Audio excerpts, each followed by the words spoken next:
over the years, and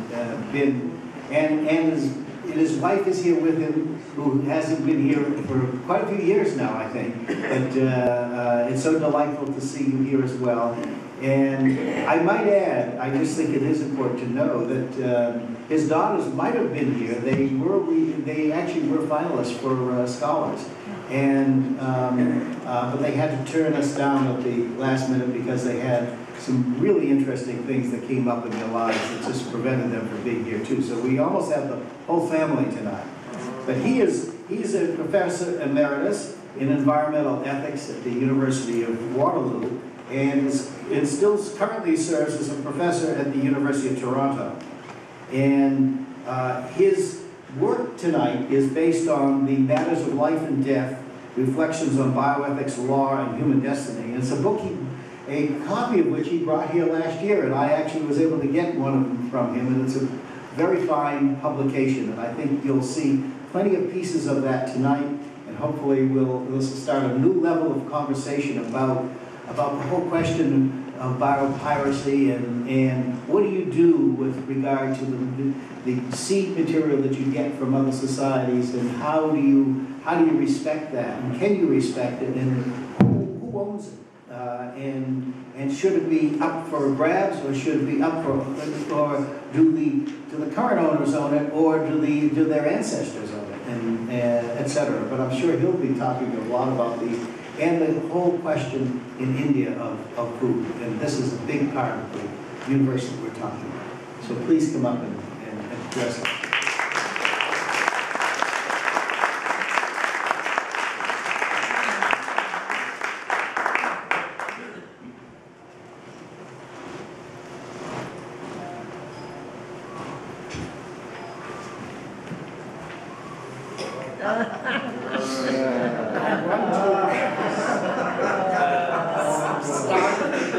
Slide. What's interesting about the slide, the picture, the baby in the pram here is not from India or from Africa. He's probably from the United States. And certainly the parents looks like quite tired out. So when I came to Canada at the age of 21, many years ago, I was quite surprised at many gatherings for dinner at friends' house, that the parents would often tell their children to finish the food on the plate because there are a lot of hungry children in India. And I heard it again and again over many years. And when I became a parent myself, I found myself saying the same things. We have two girls who are now 21 and 24, and they were brought up in Canada, and really indeed they impressed upon them. There are a lot of hungry people in India. India, in the popular imagination of the West, indeed all over the world, for decades and if not for centuries, has become a symbol of poverty, overpopulation, and hunger. I want to make a few comments about it, because I feel there is a lot of misunderstanding. There are three things I will cover in this presentation. One is, of course, intellectual property rights. What is intellectual and what is property, and whose rights? And the second thing I'll cover is what is traditional knowledge, what we consider knowledge to be, and what is traditional knowledge. And then I'll talk about biopiracy. These are hot issues in many parts of the world. There certainly are very hot issues in India. It so happens for the last 3 years I've been a visiting professor in India, so I've seen things from the ground up, which I couldn't do when I was living in Canada. So I would say I've gotten some exposure to things which are not always available to us scholars if we depend solely or exclusively or largely on what we see written in papers. So, let me stay in this again.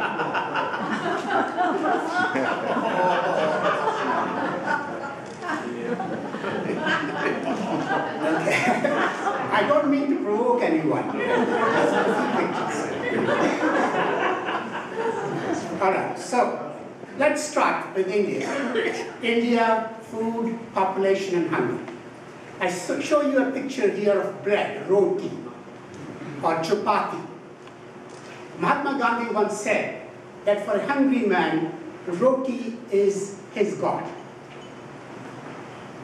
And Gandhi, of course, unlike many other leaders in India in the 20s and 30s, he saw and he made a point of seeing poverty from close quarters, so that he had a sense of India, and not just, again, political overthrow of the British, but a sense of what's going on in the country, because he wanted to see that a change comes from the ground up.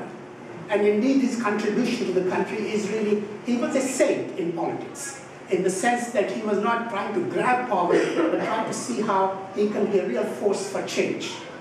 So I want to take these three things about food, population, and hunger. Now, India at present, the census, last year's census, 2011, India has 1,200 million people, 1.2 billion people. That's a lot of people. And really, even 1% people in India means 12 million people. The population of Canada is about 30 million. So in India, there are 40 Canadas. And there are 4 United States. And there are many Britons. So every country is really quite dwarfs before India. So not only the number of people, but the complexity of the country is equally large, it's huge. The number of languages, the cultural patterns, the food patterns, everything is multiple. It's 10 times, 20 times, 30 times. So it makes it a very complex country. That shouldn't act as an excuse for the country's sometimes mismanagement or corruption, but nevertheless it needs to be kept in mind. But when I talk to people, my students in Canada, I often remind them that if we are so bothered about certain things going on in the City Hall in Toronto or in the province of Ontario, remember there are 40 Canadas in India. And so what does it mean? You know, how does it work out? So another thing, about India, 50% of the workforce in India is engaged in farming. 50% of the workforce in India is engaged in farming. We sometimes forget it, that the workforce in Canada engaged in farming is under 2%. And there is no country in the West, including Greece or Spain or Italy, where the workforce in farming is anything more than 10%. This change has come about in the last 100 years. About 100 years ago, again, about 50, 60% people in the West was equally engaged in farming. That change has come about. And now India is at the cusp of change, big change. And some people are scared about it. Some people look at it with great hope that something remarkable is going to happen. But certainly it is true that India is at the cusp of change, big change, particularly in the last 2 decades, since 1990. So, what's also important to remember that about these 1,200 million people, there are 600,000 villages in India. 600,000 villages. So until fairly recently, about 75% of the population in India lived in villages of population of less than 2,000. And many of these villages were truly cut off from the rest of the country. There were hardly any roads, very little electricity, hardly any telephones, and very little transportation of any kind, and very few schools. So in a way, those people, rural people, were cut off from the rest of the country. I remember myself as a young boy seeing my father, who was a lawyer. The people came from the rural part as clients, and I would often ask my father, what is the dispute that they're bringing? He said, the disputes are always about land. It's always about land. He said 95% of the disputes in the villages were about land, between brothers, cousins, sons, fathers, and so on. So I'm going to talk about that, why land is so important. Now, India's population growth in this last census of 2011 shows that the population growth has gone down. It's gone down. This is the good news. It's gone down. Not very hugely, but gone down nevertheless. And what is important, that there is a rising middle class in the country. Now, there are some people who have made certain observations about India's population this time, this conference, and also last year. And I have a slightly different take on it, if I may present it to you. India's population has gone down, not because people have feel guilty by producing more people. Nowhere in the world, population has gone down, including USA, or Canada, or Italy, or Spain, because people suddenly feel that morally it is not a good thing to produce more children. That's not what makes people want to have fewer families. Until the end of the 19th century, people everywhere, the population rates were more or less the same. Whether it's in Asia, or Africa, or in Europe, the differences were very little. So much so that in the famous book written by the Maltese in 1798 on principle of an essay on population, that was read by many distinguished people in Victorian age, in the 19th century. But it did not make very much dent on the population. In 1801, the first census conducted in England, the population of England at that time, soon after Malthuse's book, the population of England at that time was 8 million. By the end of the century, 100 years later, it was 30 million. 4 times, 400% increase. During the same period, in that century, during the same period, literally millions of English people, or British people, had left the country and gone to Canada, come to USA, Australia, New Zealand, South Africa, Rhodesia, and so on and so on. So the large number of people had moved out of the country. In addition, in the 19th century, the lot of children, orphan children from England, were shipped off to Canada and New Zealand and Australia. These were orphan children. There were 150,000 of them were sent to Canada.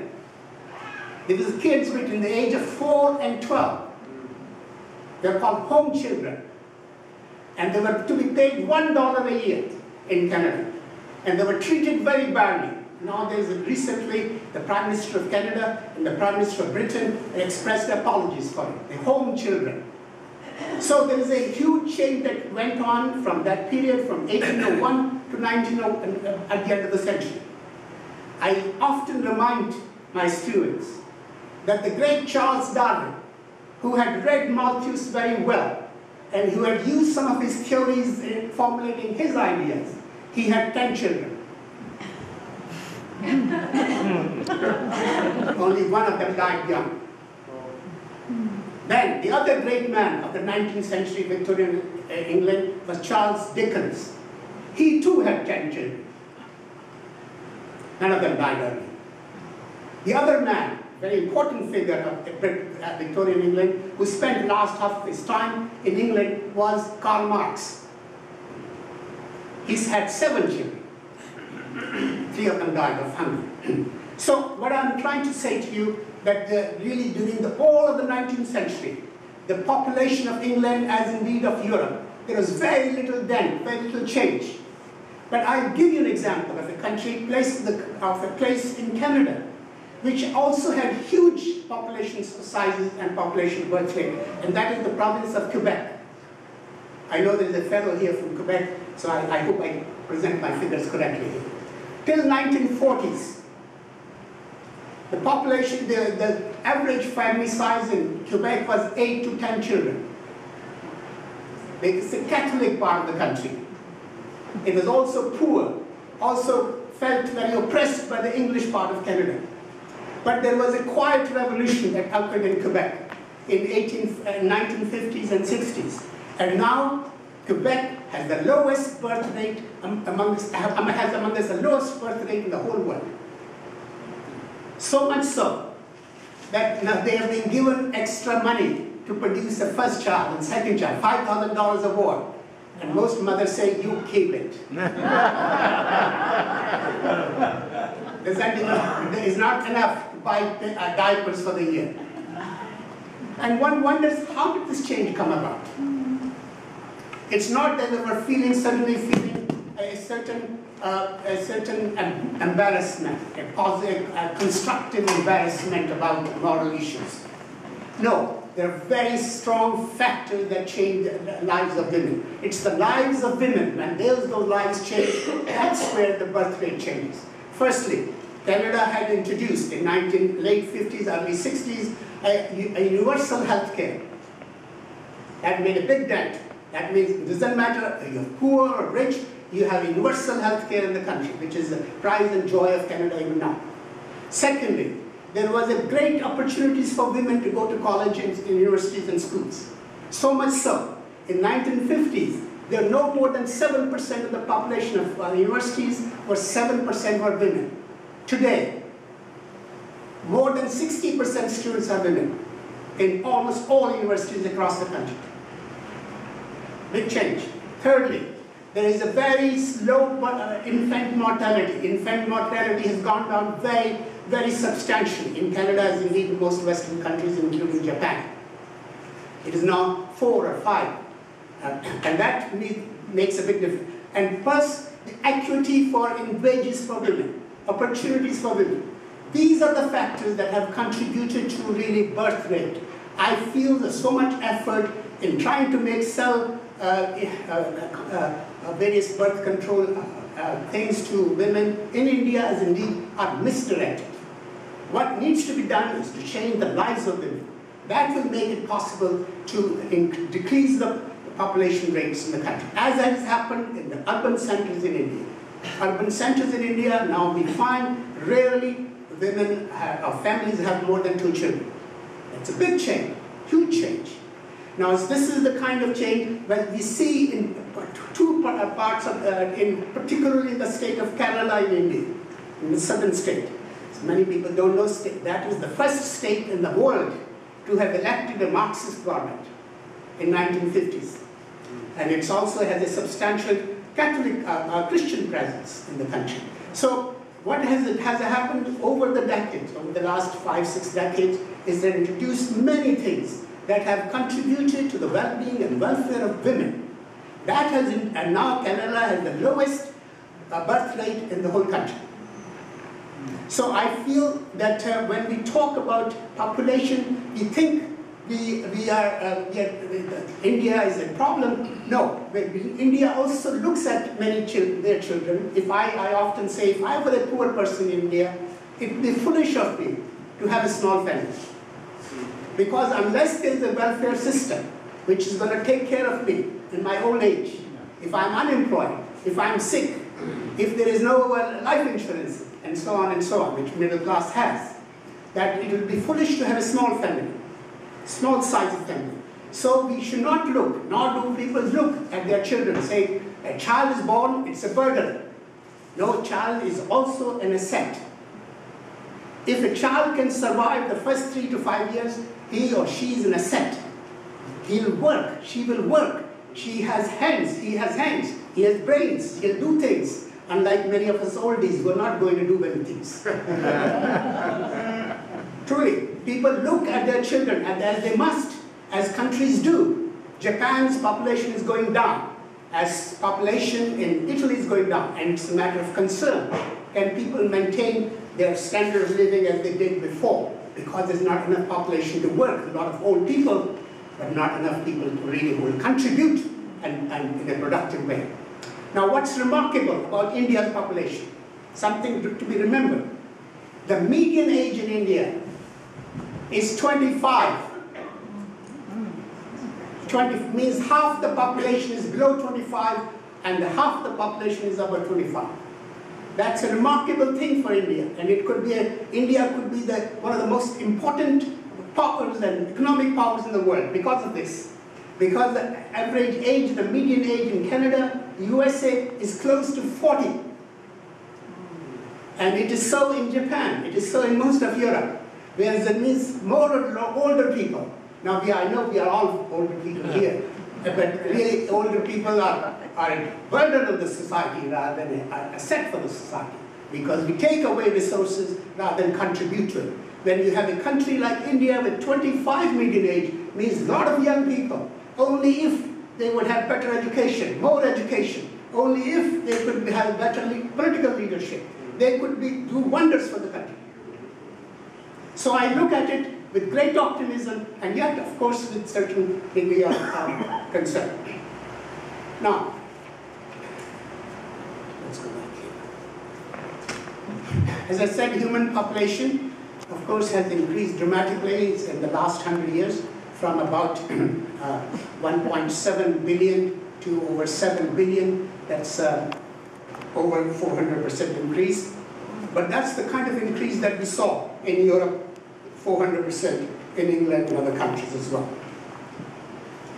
Now, we sometimes don't want to look at things that happen in the history. History we think is only to be taught and write about, but history is sometimes a living force in the life of a country. And I know I don't mean to say anything negative to my friends from the Raj, but let me tell you what happened during the British times. India has a lot of experience of biopiracy. And during the British Raj, 18th and 19th century, India experienced the worst famine in its history. Over 65 million people died during the time the British ruled the country.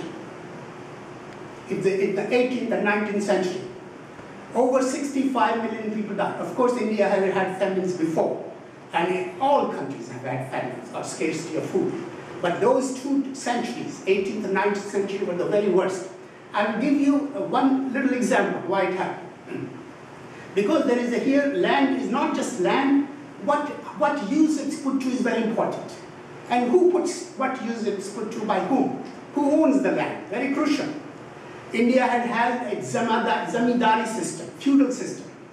And so, and then they have colonialism. So one of the things that the British did, and particularly in the 2 provinces that they occupy, that the province of Bengal and Bihar, they started producing opium. A lot of land was taken away from production of rice and wheat, which was the staple food for the people. And they were forced to produce poppies for producing opium in the 19th century. Now, I don't know how many of you know the history here. There were 2 opium wars with China. And 1839 to 42, and again in 1850s. Now, here is a country, it's the first, only country, I think only after Taliban was the next one in Afghanistan, which was pushing drugs as a part of free trade. And there were 2 wars that occurred. And what had happened is it's the Indian soldiers fighting on behalf of the British against the Chinese to push opium to the Chinese. So this is what did it mean? It means that there are not cash crops. The land was not being produced, being used for what was required for staple food, rice and wheat, but a cash crop, cotton, which was needed for the Industrial Revolution back in Manchester. And what was also indigo for dyes for the cloth, and also tea later on. And then you have opium. So this is a very important factor in the life of the country. And not only the people, the cash crops, but so many people were moved out of India by the British as indentured labor. Again, you may recall that it was in 1831 that slave trade was banned all over the world. But that didn't mean that you couldn't still do some hanky-panky. So what happened is they didn't call it slave trade, they call it indentured labor. So literally millions of people were moved out of India to Trinidad, Jamaica, to Fiji Island, to Mauritius, to Guyana, Dutch British Guiana. These were people taken there to work on sugar plantations. So it's a history of a country is very much steeped in what was done to its land, to its people. Now, it's not to say that other people, the Indian feudal systems, did not exploit its people. That too went on for a long time. But it becomes very crucial what is done to the land, who owns the land, and what is grown on the land. We again in the United States, perhaps there's not much sympathy for certain things that happened in the revolutions in the 20th century, whether that revolution was in Russia, or in China, or in Vietnam, or in other countries, but these were revolutions to do with land. who owns the land?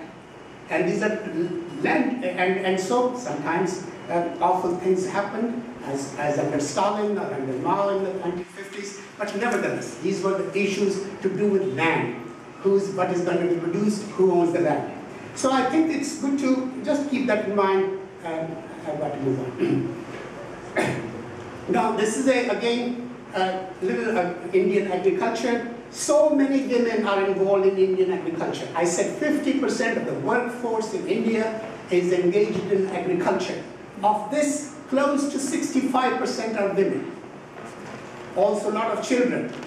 And so that means already what is the status of women, what education, what healthcare, and so on becomes crucial in terms of the rate of birth, etc. And here on the right side, India is now, after the Green Revolution that was introduced in India in the 1960s, becoming produces enough rice, enough wheat, enough fruit, vegetables in a way to feed the country. That does not mean, as everybody has said many a time, that everybody gets it. The distribution is always a growing problem. Not everybody has the money to buy food, not enough money to buy food, or good quality food, and so on. So these are issues that we face it here. Last night I saw the film Food, shocking film, and if you have not seen it, you would want to see it, how food is, what we do to the food in this country and world over. Okay, now these are issues that have also been discussed in Indian popular culture. You know, sometimes we too much refer to the papers, academic papers people have written. But academic papers are written often read by 3 people, including one's mother.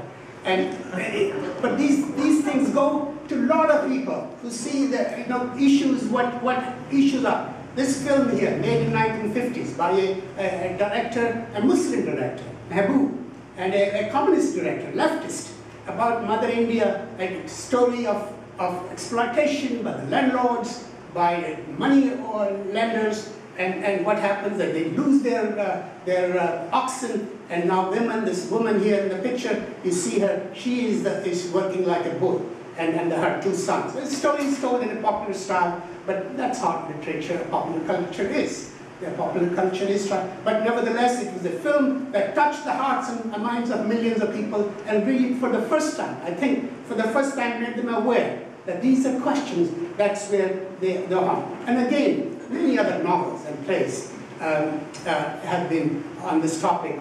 This one on the nectarine sieve, if you don't know, I'd say the first time I read it, it really told me what it means to be hungry.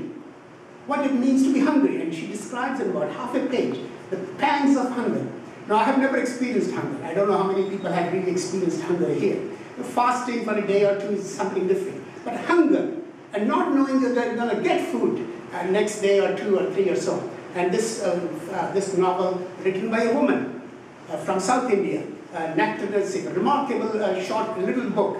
And then the famous novel Godan, by a great Indian Hindi writer, Munshi Premchand, and so on. There are many. So popular culture has really tried to present some of these issues in a manner that reaches more people than our academic studies ever do. And this is, in some ways, I feel that is a tragedy of our scholars, that we do not make enough effort to reach out to the people, to make issues available to them so that they can understand it better in a manner so some action can take place.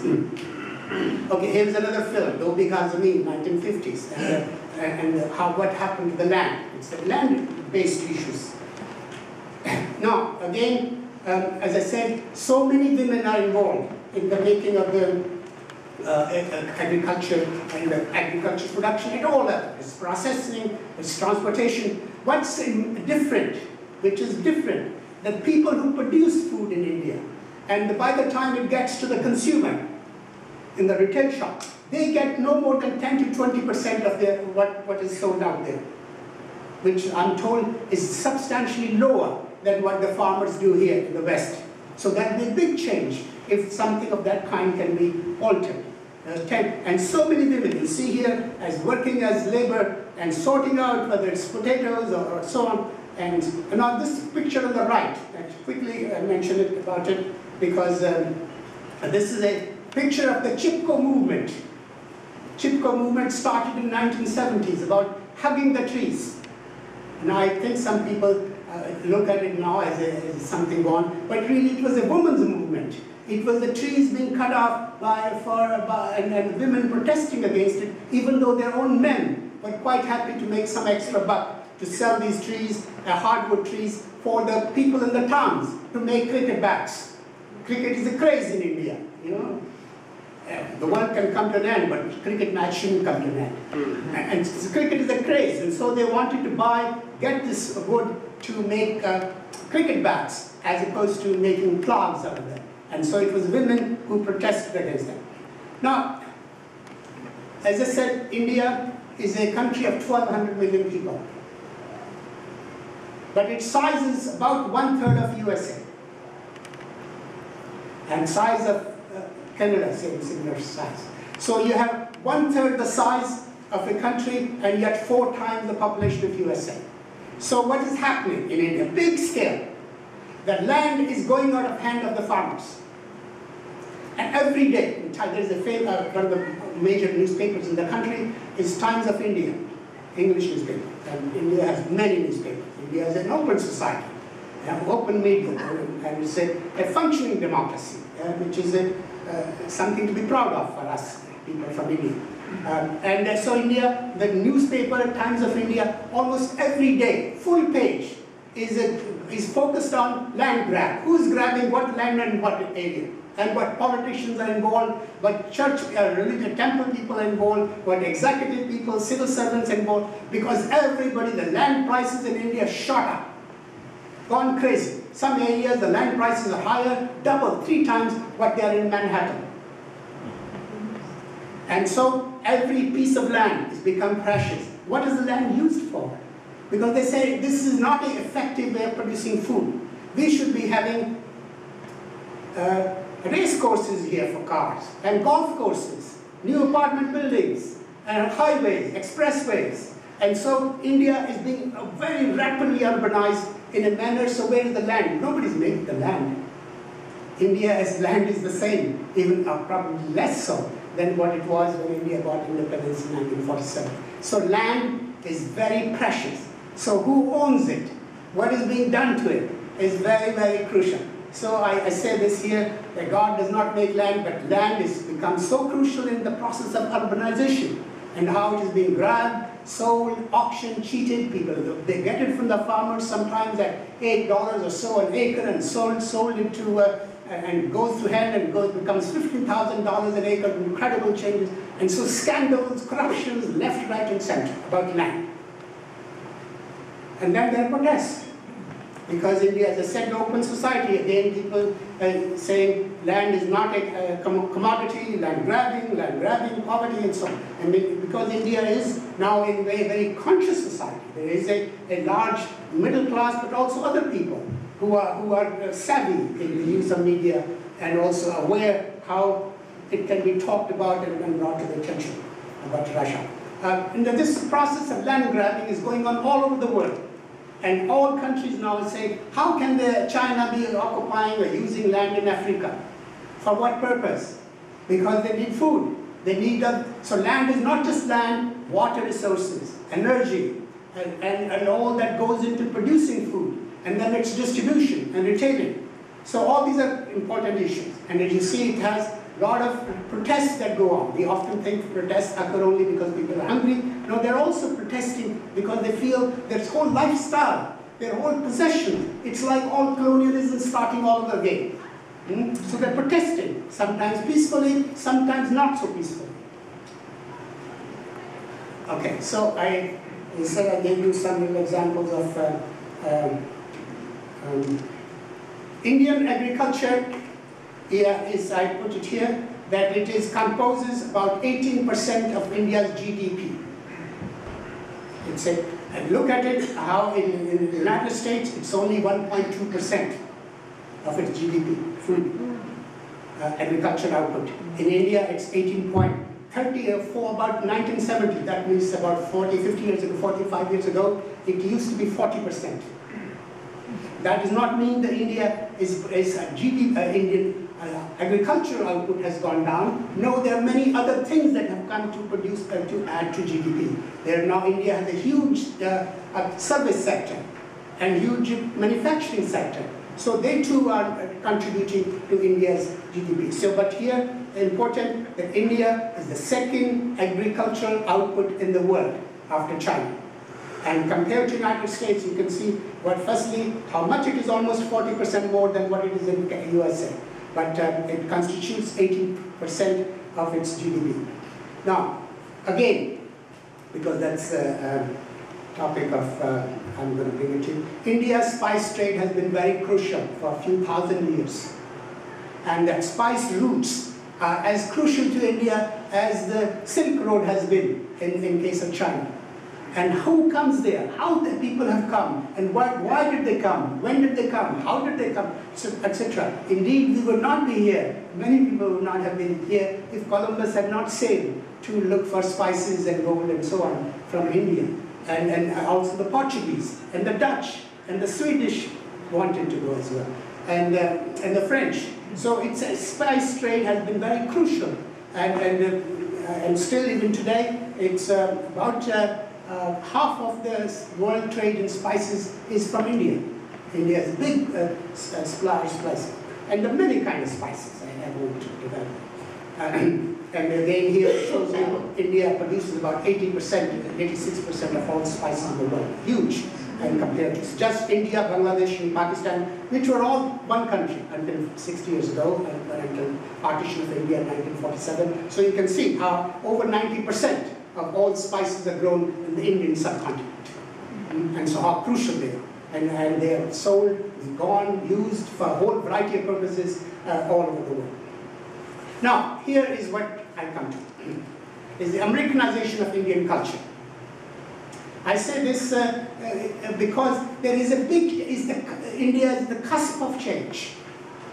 So what now Indian people, farmers who are small holding, they are being told left, right, and center. They are ignorant. They don't understand modern agriculture. They are not literate. They have no resources to do any research and development. So let's do it the American way. Everybody in India is pushing that way. Now, if you have seen what is the American way, it is not a good way. It is a destructive way. How animals are treated, how land is treated, how the food is grown, how it is retailed, how it is transported over thousands of miles. If this is the way India is going to go, it will be ruined. Yet there is a lot of upper middle class of India and Indian elites which are pushing it. They feel Indian system of retailing is too inefficient. It is too primitive. It's not modern enough. And so we should have big malls, the way they do it in America, because most of our Indian elites has studied in the USA. Most of them. Hardly anybody ever goes anywhere else. It's all come to Canada, USA, Britain, these are the countries. So everybody has their model. And this is the way to do it. And many times they don't even know, most of us didn't even know how food is produced in this country. But when you begin to know that it is not sustainable model, it is destructive, it is cannibalization of nature, it will put literally millions of people out of work. And what it would do. So it's a scary situation. And let me remind you that sometimes the Indian elites are so much in cahoots with that new idea. And so much so that India is producing more millionaires every week than any other country in the world. Out of 10 richest people in the world, 4 are from India, multi-billionaires. Used to be people like me who came to Canada at an early age, at the age of 21. We used to be called NRI, non-resident Indians. That's the word. And sometimes people look at us, these are guys who made success, they got education, they got good jobs in Canada. Now the word NRI does not stand for non-resident Indian, it stands for not so rich Indians. So I've gone down a bit. So why I say this, really I say this with great concern, that the Americanization of Indian culture, America is a model for many people all over the world, in many things. And I am beholden to America and the West, and things I've learned from it. But things that are not the way agriculture is being conducted, as we have heard so many wonderful presentations here. It's scary, because if this is the model that is to be implemented elsewhere, power will be in the hands of few. Few will become very rich, and large number will become quite poor and unemployed. Can you imagine 50% of the population of the country is engaged in agriculture? If it goes down over the next even 100 years to 3%, 5%, what would happen to hundreds of millions of people? Huge. Every year, every day, over 20,000 people lose farming. They're leaving farming. Last year, over 18,000 people in India committed suicide. Farmers committed suicide because they've taken too many loans for various purposes, and for seeds, for machinery, for pesticides, for this and that, and they do not generate enough food from it. And so the great fear and anxiety, it's an ongoing concern. So what would happen? How long would it take to switch from an agricultural-based country to a manufacturing country or a service-oriented country? Service. So certainly it is true that it has happened in the West in the last 100 years, but can India afford to drag it out, and how long, and what would happen to people? And a lot of young people, this is the nature of youth. They're very, very restless. And they are not patient like us. We can sit around in a nice rocking chair and hours can go by. Not for them. They want change quickly. Okay? And so they want to see how. And they have odd ideas of dream. What is good life? What is good life? And already because of this good life, the notion of good life, modernity, idea of modernization, modernity, being westernized, being good, successful, already the habits of food habits are changing. As has been mentioned several times by a number of people here, how meat consumption is increasing, waste is increasing. And so India has many of these problems and challenges, but really what I feel personally in my reading, the biggest challenge is that if we introduce the style of producing food as in America, when very few percentage of people are engaged in agriculture, less than 2%, and it's mechanized, and it's very energy intensive, very chemical intensive. So this will change the nature of the country dramatically, and scary situation.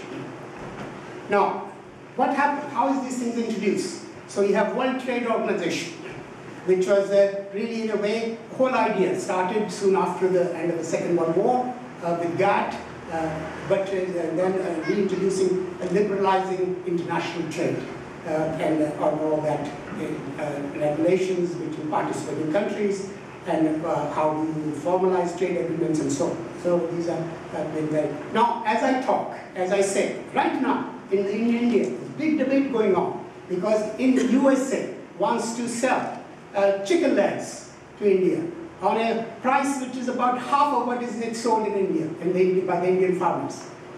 And so there's a big protest. Should be allowed? Under what conditions? Why not? And if they go, what would happen to the poultry farmers in India? And some of the chicken legs, if I see it correctly in the film yesterday, some of them probably killed about 2 years ago.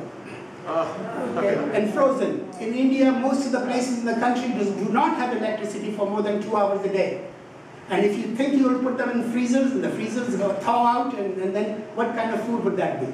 Scary situation. So there is a big debate going on. If you pick up any newspaper or Google it, see how the chicken legs are flying away.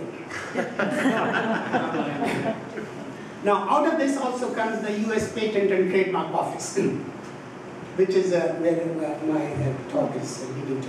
Now, it is last year it was estimated that the worth of intellectual property in the US is worth $5 trillion. That's a lot of money. I don't, after a little while, I don't even know how to count these numbers. How many zeros are there? And then how many people are involved in it? 18 million people. So it's a huge, huge, huge thing. So a lot of questions say, what is intellectual property? Who owns it?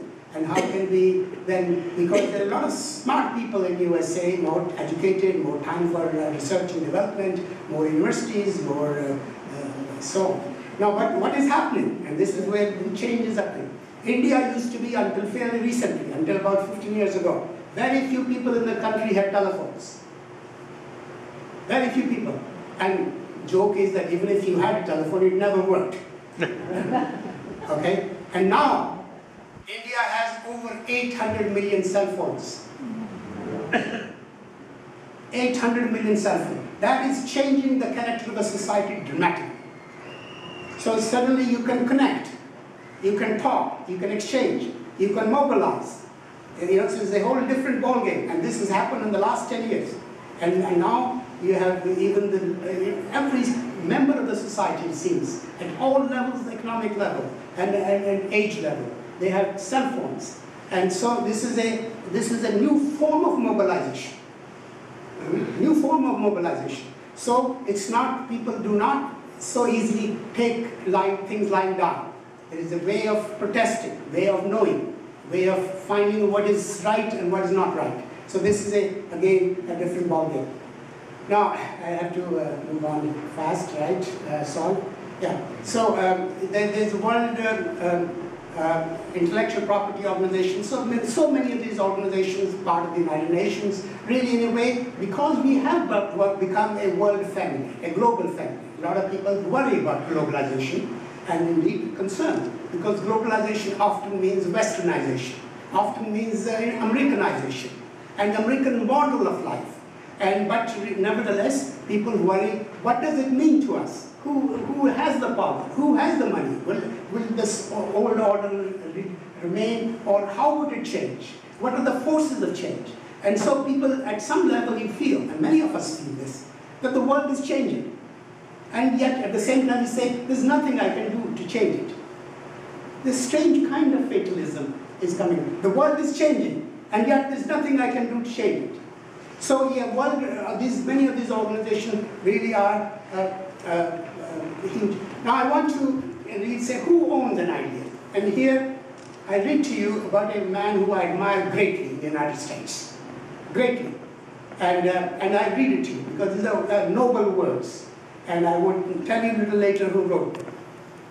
If nature has made any one thing less susceptible than all others of exclusive property, it is the action of the thinking power called an idea, which an individual may exclusively possess as long as he keeps it to himself. But the moment it is divulged, it forces itself into the possession of every one, and the receiver cannot dispossess himself of it. Its peculiar character, too, is that no one possesses the less because every other possesses the whole of it. Now, I'm going to show you who wrote it. It is Thomas Jefferson, 200 years ago, exactly 200 years ago, August 1813. And he says the last words, "He who receives an idea from me receives instruction himself without lessening mine, as he who lights his taper at mine receives light without darkening me."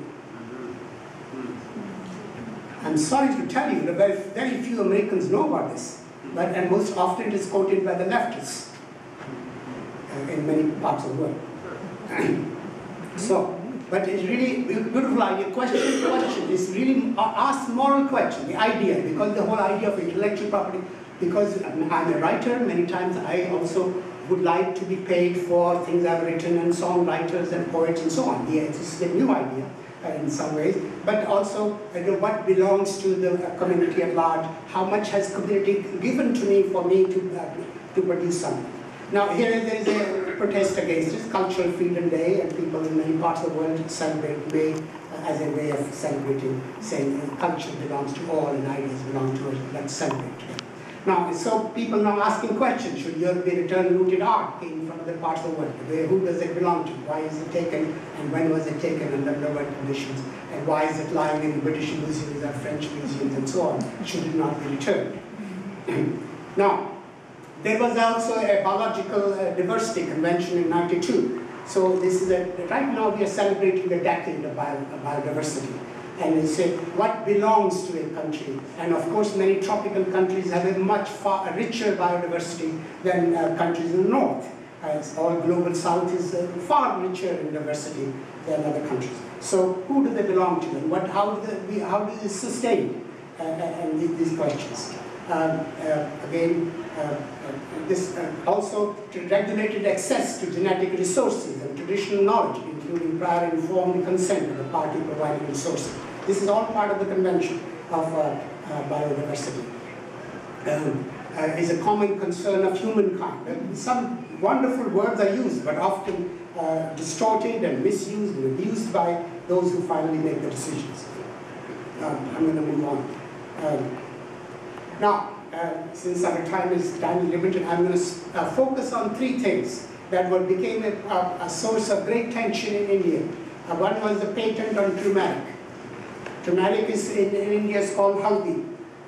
And it was somebody in the University of Missouri, actually, I'm sad to say, these are two Indian professors from India. These are NRIs, non-resident Indians. And they thought, wow, clever idea. How about if I get a patent on this thing, turmeric? And when it was first heard, India was outraged that somebody would have patent on something they have used literally for 5,000 years. Turmeric, haldi, it's used in everything. It's called the wonder spice in India. Haldi, cooking, antiseptic, healing wounds, disease of skin, eczema, chicken, antifungal, dye haldi, and put in milk, and women drink it after birth and so on. And monks dye their clothes and so on. It's an antiseptic. And is used for all kinds of things. It's so much integral part of Indian life. Haldi, it's used so many occasions. At weddings, at childbirth, at sickness, at health and so on. Now suddenly somebody comes along and says, we are going to make a paste out of it and going to patent. And so now, as happens, when you see a reaction, not all of it is informed reaction. People get angry about something, say, oh, it's starting, the Raj, the British Raj, the Empire strikes again. Because that's how they remember. The Opium Wars, they remember, people are, and then of course India being an open society, people write about it. So there was a lot of anger about that, how something the Indians have used for so long. There's no Indian food that's cooked curry or one kind or the other, which does not involve haldi, turmeric, and how come now it's being used, somebody in America is going to. So they fought against it, and then who should fight? Well, it's the Indian Society, Indian Council for Science and Industrial Research. They, on behalf of the country, they fought. A lot of money was spent, as lawyers are not cheap, as many lawyers know. Cost a lot of millions of dollars, and then a lot of anger in the country, a lot of anger against the United States and against the West. And so why is it happening? How should it be happening? Why? And then these two Indians sitting there in Missouri should be doing it. So this is it takes on quite a reaction. So then the second thing that happened was the neem tree, which is a tree that you see all over India, in Pakistan, Bangladesh, or in parts of Africa. And again, neem tree is part of Indian folklore, and has been used in Ayurvedic. Ayurvedic is a traditional medical system in India, and it says Ayurvedic, means the traditional knowledge about long life, longevity. And it's part of the sacred literature of India. Vedas, they are part of the sacred literature. And suddenly again, how come you be using, somebody wants to put a patent on it, and they are sitting in America, and do they understand that they've been using it? But the question they said in the patent office, but there's nothing written about it. There's no scientific paper. There's no refereed papers. And so unless that is there, then it does not really constitute knowledge. And so again, and this became, what is knowledge then? People asked, and people have been asking, and I would say, and so again, this tree of bliss, it's called. And when I was growing up in India in the 60s, I found my father and other people in the country, they used to have a disposable twig every day, which is served as a toothbrush. And they came from the neem tree. And people came and sold you this 6 inches long, you used it and cleaned your tooth and you throw it away. But we were trying to be modern, kids like me, we are city slickers. We didn't think that was a good thing. So we wanted to use our own toothbrush and our own paste. And we threw away all that. And it's really now discovering that that was the very best way of cleaning your teeth. And so there are millions of trees in the country, and nature is this toothbrush and paste and cure for all kinds of things used and so. And really, again, in the Ayurvedic system and other system of traditional knowledge, because people have lived for a long time. Science, and let me say, Professor Ian Babu may be here, but let me say, science did not start with the scientific revolution. People have been scientists since they were born. We have been scientists and artists since the way we were born. And because science, curiosity, trying to see how does nature work. Sometimes all kinds of experiments people have done. So same way, people with this neem tree. And the use of neem tree in varieties of ways that in the country for makeup and beauty and so on. Now, then the third thing that started, basmati rice, which is a pride and joy of rice growers in India. It's India and Pakistan and part of state of Punjab and Haryana and in the mountains. And it is a long grain, a beautiful perfume, fragrance to it. And it's and anybody who can afford it and use it, this is a special thing to serve, basmati rice, the very best rice. And so some rice company, rice tech company in USA, wanted to produce, take rice and produce call it Kasmati and Taxmati. And then that didn't sell, so they want to call it Basmati. And so they're taking the name. It's like stealing the name Champagne and grow it backyard in Niagara Falls and say this is Champagne. Champagne is a particular place in France where it comes from. And people say it belongs to us and you can't take the name. So it too became a source of great contention and argument and cost a lot of money to fight back and forth because there's all these things. Then the next thing is yoga postures. People say if you're going to sit like this, well, you've got to give them money. This is going to you're going to put a patent on it. And if you teach it, then yeah, it's patented. And then again, so many asanas, postures, ways of teaching, which have been, yoga has been practiced in India, God knows as long as India has existed, people remember, as far as history. Because most of this knowledge was not always written down. They're not scientific knowledge in the sense of written down so-called scientific papers. He had a lot of his folklore, myth, written sometimes paintings, sometimes in stories, and sometimes written in some remote places in various Ayurvedic. Okay, so what is traditional knowledge? Now here I show a picture of an Indian sage, seer, saint, because really in India they're very strong, and then again because we are all so interested in the concept of science and religion here, when we see Indian sages are not just talking about abstruse, otherworldly things. They were very much engaged in this world. And we often said these rishis, these seers, they're the real healers, healing the real problems, suffering of this world. And even Buddha is the real healer. He's a suffering. He's asking, why do we suffer? And so he's a healer. So much healing that came from Ayurvedic and other things came from our spiritual teachers. And so you have so questions now, people asking, who invented the wheel? Who invented the bow and arrow? Who invented the plow? Or the pulley? Or fire? Or script? Or ghee, the Indian refined butter, which stays good for years and years? Or songs, various songs, who wrote them? Some are songs that are sung, sometimes we don't even know. In fact, until about the mid-19th century, many times, it was considered improper, wrong for an artist to put his name on the painting. It was considered a sign of ego. Sign of ego, that you would put a painting, a sculpture is an offering to God. So you don't put your name on it. And so this idea solely songs and painting and sculptures and crafts and so on, they were really not part of any particular person. So you have these things people angry now against, and for good reasons. So saying, who do they belong to? And in one of the great things India discovered was zero.